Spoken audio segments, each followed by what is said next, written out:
Welcome to This Week in Health IT. It's Tuesday News Day, where we take a look at the news which will impact health IT. Today, we're going to take a look at the Stark Law changes. We're going to take a look at vaccine, state public health technology, and a couple of other stories that are going on.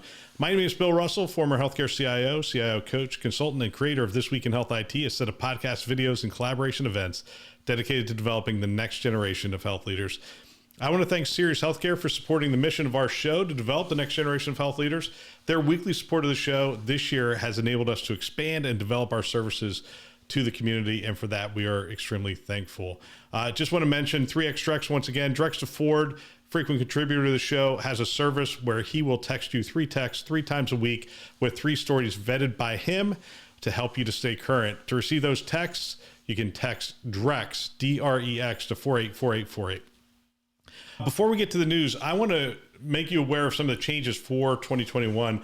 We try new things each year so that we can try to get closer to our mission, which we talked about earlier, to develop the next generation of health leaders, and also to amplify the best thinking to propel healthcare forward. Those are the 2 things we're really about. Next year, we are changing this show just a little bit, and we're launching a new channel. Over the course of this past year, we introduced Drexta Ford as a recurring guest on the Newsday show. And for 2021, that is going to be the new format. We are going to have 2 people on every week. Drex is going to continue to do it, and we're going to set up a round robin of about 6 people. Right now, we have 3 people committed. Drex is going to continue. Ann Weiler, former CEO of Wellpepper, who has been on the show, brilliant, wonderful, really understands the startup space, and she's going to be coming on every 6 weeks. Sue Shade, principal at Starbridge Advisors, has agreed to come on as well, and former CIO of the year. We have a ton to talk about, and she's been on the show several times. So I'm looking forward to having those 3 on. We have some other invites out, and people are checking their schedules to make sure that they can make that kind of commitment. But the 6-week rotation, I think, will be fun. We've had a lot of good feedback, and quite frankly, it's a little easier for me to go back and forth with somebody than to just talk about the news myself. For those of you who are saying, but I like when Bill talks about the news, it really helps me to stay current. For you, we're launching a new channel. And starting in January, we are going to have Today in Health IT, which is going to be 5 to 7 minute episodes. So 5 to 7 minute podcasts that we produce every weekday. 5 days a week, we're going to be dropping a single show that discusses one news story. You can subscribe, listen to 5 to 7 minutes a day, and you and your team can stay current on what's going on in the news around health IT. And actually, I'm excited about that. That's a pretty big commitment for us, going to a daily show like that. We did it during the COVID series, gave us a little experience with it. This is going to be a little different because it's going to be current. We're going to be doing something every day of the week. So it's going to be fun. VMware and Sirius have already stepped up to be show sponsors for Today in Health IT. We're still looking for 3 more show sponsors for that. And we're excited to have them on board. They've been great in supporting all of our work over the last year. And VMware was our first sponsor. So they took a chance on us back in 2018. And we are really thankful for having them on board. All of our sponsorships are annual, if you don't know. So we're renewing all of our sponsorships right now for 2021. And we have some new sponsors to introduce to you in the new year. So we are looking forward to that. Some exciting times. All right, let's get to the news. So what we usually do is we go over to LinkedIn, we post a bunch of stories, we get a little back and forth going with you guys. To be honest with you, I think I only posted 3 times last week. Well, that would make sense. Monday, Tuesday, Wednesday. Thursday, we posted our Thanksgiving thanks for all of you in our community, and we are thankful for all of you in our community. And then I dropped about four posts this morning because I had a lot of pent up stuff to talk about. So we really only have 3 things out on LinkedIn. So let's take a look at the back and forth on that. The first is, did you ever wonder what your information is worth on the dark web, and will it change your behavior if? And this is from an article in Privacy Affairs. And the post had a couple of prices, which I thought were interesting. Clone credit cards with a PIN. This is a credit card with a PIN. So you can make a purchase, goes for $15 to $35.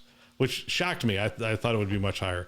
Stolen online banking details, $35 to $65, depends on the balance. Isn't that interesting?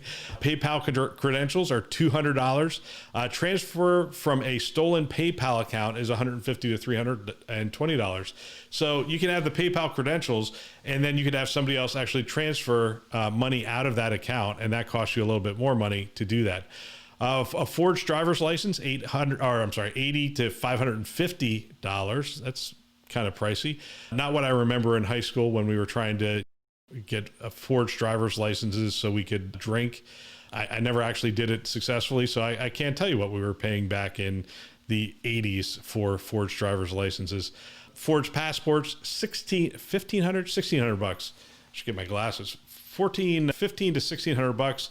A hacked Twitter, Instagram, or Facebook account, $50 to $75. Okay, so not in this report, but reported elsewhere, a medical record can be sold for $250.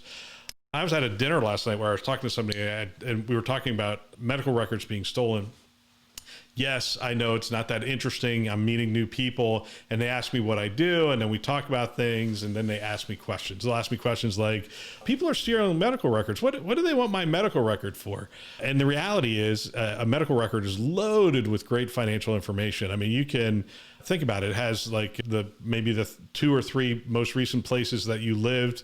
It has your mother's maiden name, has medical history. It's just a ton of information that we use every day to validate financial information for starters, let alone the potential medical ramifications for having that information. But most of it is really, it's a great base to steal someone's identity. And so they're saying $250 is what those were being sold for. And I just posed the question, I'm wondering if it matters what I do. I wonder if it matters what I do to protect my information if my health system can't protect my medical record. And I made the note that I have 4 credit notices in the past 5 years. 2 of them are from healthcare providers. One's from a credit bureau and the other's from a retailer. And I just asked the question, have you received a credit protection notice, and who was the cause of that? We had the large financial credit, gosh, was that Equifax? It was Equifax. We had the Equifax breach. That was huge. We had the huge payer breach as well. And that was a lot of information as well. Not a ton of comments on this, but generally somebody, let's see, Matthew Swan said, hey, let's just take that as a starting point. 250 times the lives managed under contract should be the minimum security budget. And I just did the math quickly in my head for the health system that I was a part of. And I said, we had about 1 million lives under contract. So 250 times a million would be $250 million for our security budget. That was not going to fly. Our security budget was not small, but it wasn't anywhere remotely close to 250 million. If I remember, the last security budget for the year when I left was probably between $5 and $6 million, which included labor. And my guess is that is only going up and only increasing, as I'm hearing from other CIOs in the industry. So I thought I'd share that. The numbers I think are interesting. The value of the information that we're holding, I think, is interesting. And the comments around that, didn't have a lot of comments around that, but I think it's an interesting conversation to have of what should the starting point be for a good security budget for a health system. All right, on Tuesday, Amazon pharmacy pricing was compared by Eric Bricker, Dr. Eric Bricker, who was on the show, and he does a thing called A Healthcare Z. And I just found this interesting. So Amazon announced their pharmacy, and he compared the pricing of a bunch of drugs off of the Amazon the Amazon site, and GoodRx pricing. And I thought that was a really interesting way to go. And I started this by saying, which do you think is lower? I mean, just think about it right now without even knowing what's going on. Which do you think is lower, the GoodRx pricing or the Amazon pricing? And I posed the concept of this could be like a Myers-Briggs or a DISC test for the digital leaders. A lot of digital leaders think that their heroes can do no wrong, right? So, and Amazon obviously is going to be better, whereas digital pragmatists are people who are always looking at the facts. All right, so let's see, did this digital solution actually deliver on the results, the business outcomes that we were looking to? So I call those digital pragmatists. And I really respect digital pragmatists. Not everything that Apple does is perfect. Not everything Amazon does is right. Not everything Google does is right. And so we have to step back and say, is this delivering on what we need? Regardless, that's a tangent. And I'm very tangential today, I guess. It's taking 4 days off in a row. My mind hasn't really focused yet, so we'll see what happens. The facts would indicate that Amazon's using basically a loss leader approach. They have lower prices on the most common generics, but they have significantly higher prices on psychotropic drugs in this review. You would expect that Amazon's buying power is going to catch up, but realize, I mean, you're talking about Amazon's buying power against CVS, Walgreens, Walmart. I mean, these are organizations with significant buying power. I'm not sure, when you get to a certain point, I'm not sure that Amazon's buying power is that much better. Their distribution engine is that much better, and that's where they can make up some of the things. So we would expect that their pricing could come down in some of these areas as they step into it. I mean, they're just stepping into it, and their pricing on a large swath of drugs is not dramatically lower, but lower enough for you to consider doing it.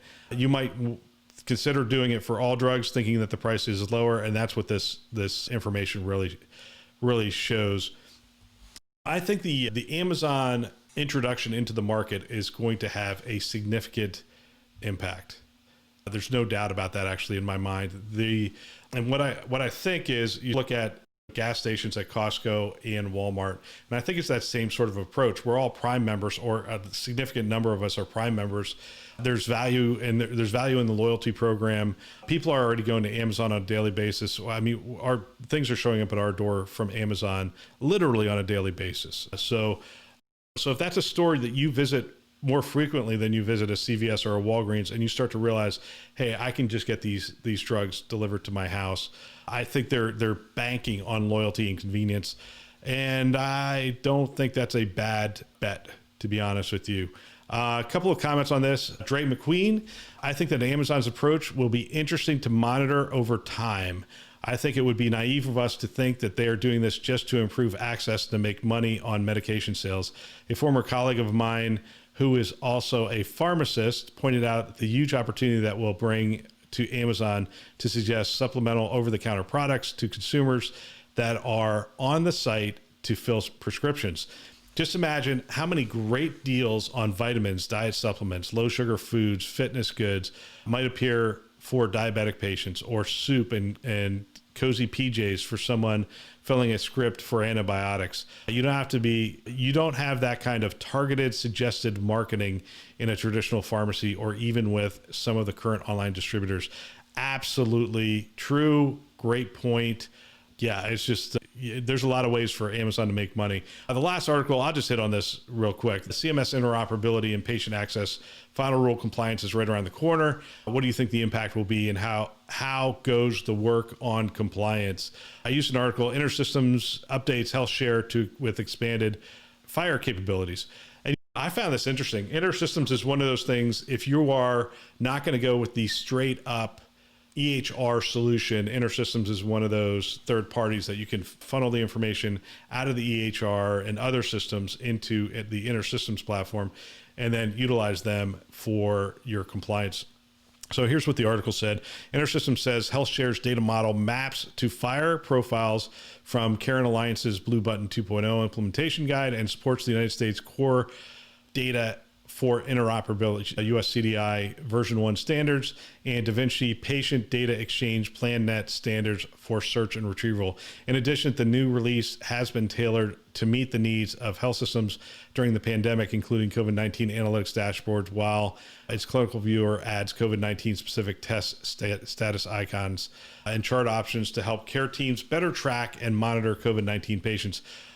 Obviously, and I talk about, this is one piece of the puzzle. But here's the thing I will say. This is an interesting strategy. It's the strategy we took at the health system I was at, because we had multiple EHRs and there was no way to really consolidate them based on how the foundation model works in Southern California. So we had to go with a third party. We chose the InterSystems model. We funneled all the data into that, and we utilized it for interoperability across these disparate systems. I actually like this approach better than the EHR only. Obviously, if you're a small system, small budget, if your EHR does 90% of it, you're just going to go ahead in that route. But if you're a larger system, this kind of approach, I think, makes a lot more sense. And part of the reason is because all your information isn't in the EHR, for starters. And second of all, you're always going to have partners, and those partners aren't all going to be on Epic, and they're not all going to be on Cerner, and you're going to have to figure out a way to bring it in. So when somebody says my interoperability strategy is my EHR, I scratch my head, because it's interoperability has to be bigger than that, has to reach across a larger segment of your population or of your application mix. And so I sort of like these things. I brought that news story up. Not a lot of back and forth. That went out on Wednesday. I would assume all of you went home for Thanksgiving and had a good Thanksgiving. All right, that's all we did on LinkedIn. I posted about 4 this morning. It's Monday. I'm recording this on Monday. 4 this morning. If you want to comment on those, that would be great. We only have 2 more Newsday episodes scheduled. One for next Tuesday, I'll do that. And then the final one for the year, I'm going to do with Drex. I'm not sure you could really call that a Christmas episode, since that'll be the 15th of December, but we will start the festivities. And if you're wondering, over the holidays, we take a 2-week break, but over those 2 weeks, we release our best of shows. So we're going to release a best of COVID series. That was a series we did over the course of 3 months, where we interviewed people on the front lines, and we've pulled out some segments from that we want to share with you. And it's best of series. We have the best of the Newsday show. So we have, from this show, we have a bunch of news stories which sort of defined the year. Obviously, COVID was the big story this year, but a bunch of stories from that. So we have a best of that. And then we have the countdown, the top 10 shows from this year, top 10 most listened to shows for this year. And we're going to do that countdown. We'll do it on social media as well. So that's what we're going to do over the last our last 2 weeks of the year. As we go into the new year, we take a little break, and then we come back, but we don't take a break from the content. We'll keep dropping stuff out there for you. All right, so let's hit a couple of these stories. I'm using a new setup here. So I have a monitor over here that's working, a monitor over here. But since this is also a video podcast, I don't want to be looking in another direction and lose you guys. So, all right. So the Stark Law changes.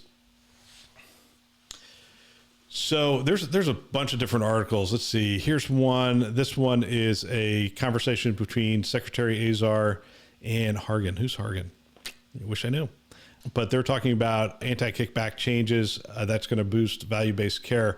From the article, Azar says these well-meaning rules, talking about the Stark laws and the anti-kickback laws, these well-meaning rules are there for a reason to protect against fraud and self-dealing. And unfortunately, they've frozen in place a disaggregated care model, when we know that what we need is a coordinated care built around the patient. And so these reforms will, in a sensible way, enable value-based arrangements that let providers coordinate them and share risk, let them help patients to improve outcomes. Inadvertently, the Stark laws and anti-kickback statutes, inadvertently created an incentive for consolidation and enhanced provider market power in localized areas. And so we believe that this ancillary benefit of these rule changes is to enable virtual collaboration that is built around the patient without essentially requiring consolidation and common ownership. So I'm going to hit a story here. There's another story. MedCity News has a story on this. So when they talk about inadvertently, what it had done is, because you couldn't create these value-based care models and these networks to deliver coordinated care, a lot of times what these small providers, independent providers, and others that were a part of that value chain had to do was they had to become a part of the health system, or they had to become a part of whoever the largest entity was that was delivering. And so there was a indirect drive to consolidation within the industry. That wasn't considered good. The so what for us, though, is going to be around technology. As you know, the Stark Law most often came up when we were talking about technology.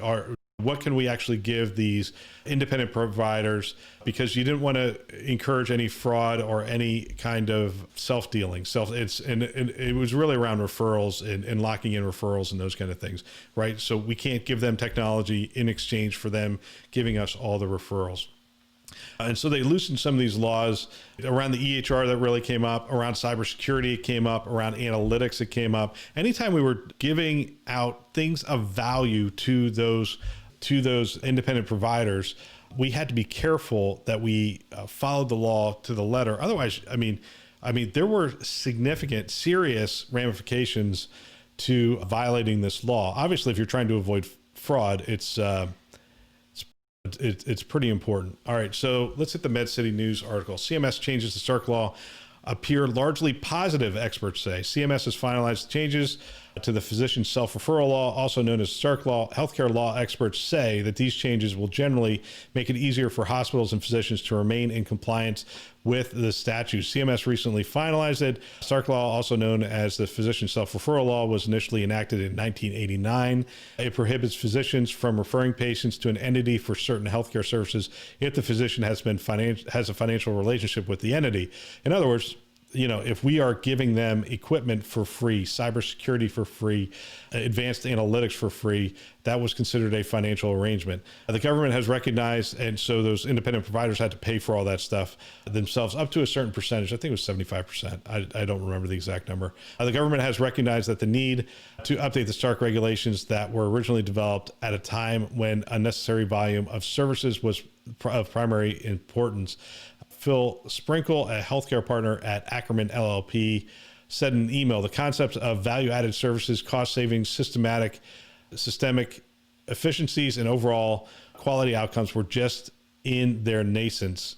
According to CMS, the changes finalized November 20th aim to alleviate the administrative burden of complying with the law. The reforms will modernize the regulations that interpret the Stark law while continuing to protect the Medicare program and patients from bad actors. Makes perfect sense. Tina Fry, a healthcare associate at McGuire Woods LLP, said in a phone call that the changes updated Stark regulations in three primary ways. Here we go. Number one, CMS has adopted new exceptions for value-based enterprises and goals. If a healthcare provider has a value-based or care coordination goal, and there are certain hallmarks in place, such as governing board and contracts, they can share revenue in novel ways, in ways that are not based off of fair market value for fee-for-service model. Fry said the exception will allow physicians and other healthcare providers to design and enter into value-based arrangements without fear of legitimate activities to coordinate and improve the quality of care for patients, and lower costs would violate the Stark laws. The second thing, the changes include new exceptions to protect non-abusive beneficial arrangements between physicians and other healthcare providers. These include exceptions for sharing technology, providing cybersecurity, Fry said. For example, a hospital would be permitted to help provide cybersecurity provisions to physician groups they share EMRs with. They may not have enough resources to protect against cybercrime on their own. That is absolutely true and a huge win. CMS has also provided helpful clarifications and guidance on various parts of the law, many of which have led to providers in the past to think they violated the statute, Fry said. This includes guidance on how to determine if the compensation being given to physicians is at fair market value. And that's also part of the CMS fact sheet. You can also hit the CMS fact sheet if you want more information on this. This is generally a significant positive, something we want to determine what that means for the clinically integrated networks that we're building out, the partnerships that we're building out, what kind of things can we now do that we couldn't do before. Specifically, I would focus in on cybersecurity. I would focus in on maybe some of the advanced tools that we have, some of the analytics that are built into the workflow, and being able to do, I don't know, some really neat things across that coordinated continuum of care. And so this is good. This was a long time coming. It seems to hit the mark of what people were saying is the downside of this. I have two stories here.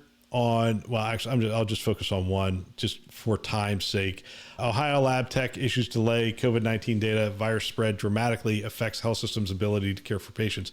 The Ohio Department of Health's COVID-19 data has been skewed by technical issues related to lab reporting, although Ohio Governor Mike DeWine noted that the virus is spreading quickly across the state, according to local ABC News affiliate. Only reason I brought this story up, to be honest with you, is to have a conversation around what does the data infrastructure and technology infrastructure look like at the state level around public health. I've off the air been having conversations, because no one wants to speak about these things on the air, with CIOs. How challenging was it to connect to your local state? Were they able to receive the data that you were sending them? How was it to interact with them? How advanced is their technology? How much of the work was pushed down on you?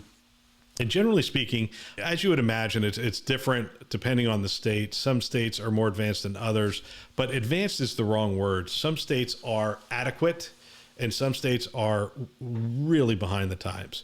And so my hope is that we as a health system community and health care providers, and even payers for that matter, can look into what we need from a public health infrastructure moving forward. I hear people shouting from the treetops, we need to do this and we need to do this.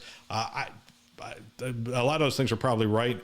We just need to step back a little bit and say, all right, what does it look like to respond to the next pandemic? I know we're not out of this one yet, but keeping an eye on the future, and based on the experience that we've had as a result of this pandemic, we know that data is important. We know that tracking is important. We know that PPE, the quantities of PPE, vaccine distribution, there's a whole bunch of stuff that we have solutions, but they're not national. The ones that are state-based are supported by maybe lackluster technology and programs. And so there's a lot of work to do here, and the so what is, there's a lot of work to do here. I think we could weigh in, and I think we can knit some things together. One of the challenges in healthcare is we have a lot of interested parties. Let's just say that. A lot of interested parties, and to a certain extent, they're all going to want to have a say in how this goes. AWS resumes operations after outage, and AWS had an outage right around the Thanksgiving holiday. And yeah, it didn't last that long. They took the code out of production that caused the issue. So just something to keep an eye on as we continue to move to the cloud. Novant Health, UNC Health, and UNC School of Medicine announced agreement to partner across North Carolina. So you had Atrium try to step in there with UNC. That did not work out. And now you have a partnership with Novant. This is worth a read. It's pretty interesting. Novant's going to get some school capabilities in Charlotte.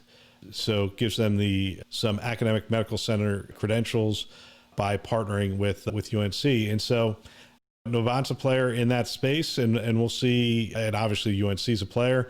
So we'll see how that transpires. Again, I'm just focusing on the headline at this point. COVID-19 vaccine distribution. So there's a couple stories on this.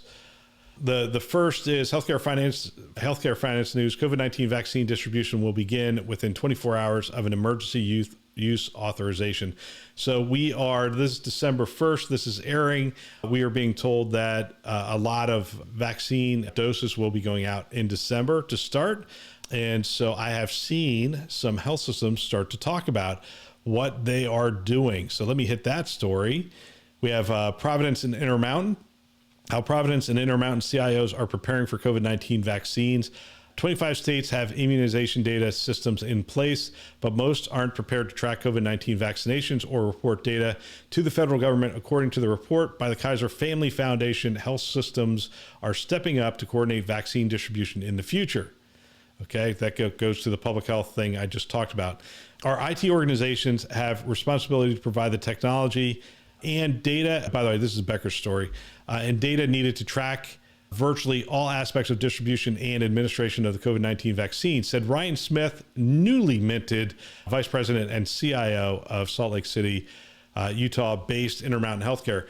This entails a significant amount of collaboration and coordination with many different functions within and external to Intermountain to ensure our response scales. Intermountain coordinates with Utah's immunization registry to ensure clinical systems have updated immunization data from the state in near real time. The health system also developed an interface between the state and Intermountain's EHR to coordinate between doses. Both parties can see which vaccine the patient received for the first dose and make sure that the correct second dose is administered. This type of interoperability will be essential throughout the vaccine distribution process next year. All right, so that's what one health system is doing, which is fantastic. Providence Executive Vice President CIO BJ Moore told Becker's the Renton, Washington-based health system also is taking steps to prepare for the vaccine. Our information security works closely with our clinical teams to ensure the EHR tools are ready to go and our caregivers are supported so they can support our patients, he said. We stood up teams to focus on multiple vaccine distribution work streams. Looking ahead, Providence is considering acquiring additional iPads and laptops to make the documentation process more efficient. The vaccine distribution will require many aspects of IS services, including tracking, documentation, reporting, and supporting multiple methods of delivery. Providence is also working closely with federal agencies to track and share data. Mr. Moore said in addition to his IT role, Mr. Moore oversees real estate and operations for the health system, areas that are integral to the vaccine storage and distribution. The health system may buy more freezers and build traditional and alternative vaccine delivery sites. Actually, I think the most interesting thing about that sentence is that BJ Moore, the CIO, oversees real estate and operations for the health system. Something to consider. But anyway, the vaccine is coming. It's coming fast and furious. Just had this conversation with a couple of CIOs. You're going to hear it this week tomorrow with Tressa Springman. We talked a little bit about the vaccine distribution. It's coming. It's fast and furious. And we have a role to play. We have a role to play not only in tracking, updating the registries, and making sure that people are getting the right vaccine, but as we talked about before on the show, the Pfizer storage requires cold storage, so we're going to have to make sure that that's coordinated. I'm sure there's technology aspects to that. The Moderna vaccine does not require that kind of cold storage. But again, it's as BJ Moore was talking about, it's a logistics. We have to have the registries, we have to have the reporting, we have to have the information into the workflow at the point of care, which is important. There's also a lot of other stuff going on around the vaccine. There's a conversation going on around mandatory vaccines, and are employers going to require the vaccine being taken before people come back to work, and those kind of things. In healthcare, we don't really consider this a problem because we had to do the flu shot and vaccine every year and be updated on our vaccines to work in healthcare. And it didn't matter, at least where I was, it didn't matter if you were in administration or not. If you were related to the hospital in any way, you had to have these things. So I would imagine our frontline workers will be some of the first people to get vaccinated. Our pro sports teams will probably be second. Our third will be probably our administrative staff. I know that shows our whacked out priorities, but for the most part, this is coming. That will be an interesting debate. Right now, one of the challenges is that only 47 some odd percent, according to a Reuters poll, say they intend to take the vaccine, which means that we have work to do. We have to build up trust in our communities, and we are one of the trusted providers of information. And so the so what on this is, what are we doing with our marketing departments? What are we doing on social media?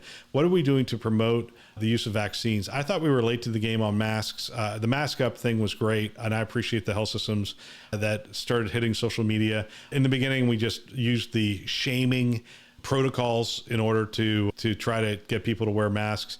I like the mask up program. I think it's positive. I think it makes sense. I think we need to do the same thing around vaccine, some way, shape, or form. Hey, marketing works. It just flat out works. And when trusted people tell you that the vaccine is safe, like your doctor, your family doctor, someone who you've been going to for years, that has value, and that has the ability to change behavior. And so I think the health systems do have a role to play here with regard to getting the word out, getting our physicians front and center on social media, promoting the vaccine. There's no way for us to get to the percentage that the epidemiologists are talking about to really control the spread of COVID. It's upwards of, I'm going to get this wrong and I'm not a physician, but it's high. It's like 80%, 70 to 90%, either vaccinated or with antibodies in order to really slow the spread of this virus because of its nature, because of how it spreads and those kind of things. So yeah, so I think we have a role to play. There's a couple other great stories. I'll save some of these to next week. There's a whole home health, really acute care home health going on right now. And we see Avera Health doing some stuff there. We see obviously Mayo's doing some stuff there. And there's a lot of really cool stories around that. So Mayo's doing it, Intermountain's doing it, Avera's doing it. So we'll talk about that next week. I think that's an interesting thing. All right, that's all for this week. Hey, to participate in the conversation, just go out to LinkedIn, follow me, Bill J. Russell, on LinkedIn, and go ahead and start commenting on those stories, and we'll share some of your comments on the show. Don't forget to sign up for Clip Notes. We have the Clip Notes referral program going on. Tell your friends and have them put your email address in there as a referral. You can get some great gifts from us. You can also get the opportunity to potentially participate on one of these shows. And you and I will get on the show and we'll talk news for a half hour or so. And I think that'll be a lot of fun. So don't forget that goes through the end of this year. And we are excited about everyone who has signed up. We are sending out well over 1,500 emails a week to our subscribers and helping them to stay current on what's going on in the industry. Special thanks to our channel sponsors: VMware, Starbridge Advisors, Galen Healthcare, HealthLyrics, Sirius Healthcare, Pro Talent Advisors, Health Next, McAfee, and Hillrom Digital for choosing to invest in developing the next generation of health leaders along with us. This show is a production of This Week in Health IT. For more great content, check out the website, thisweekhealth.com, or the YouTube channel. If you want to support the show, best way to do that is participate in the referral program.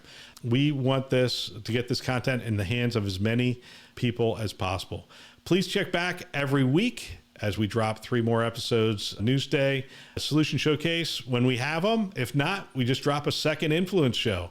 So over the next couple of weeks, we have a bunch of influence shows. We have Tressa Springman this week. We have Darren Dworkin on Friday the 4th, and that'll be a good episode. Next week, we have Amy Copton Phillips and Diana Knoll from Nuance, talking about the partnership between Providence and Nuance. We have Marty Paslick, who is the CIO for HCA, on December 11th. So we've got a lot of great shows coming up in December. Hopefully you'll get a chance to drop in as many of them as you can. Thanks for listening. That's all for now.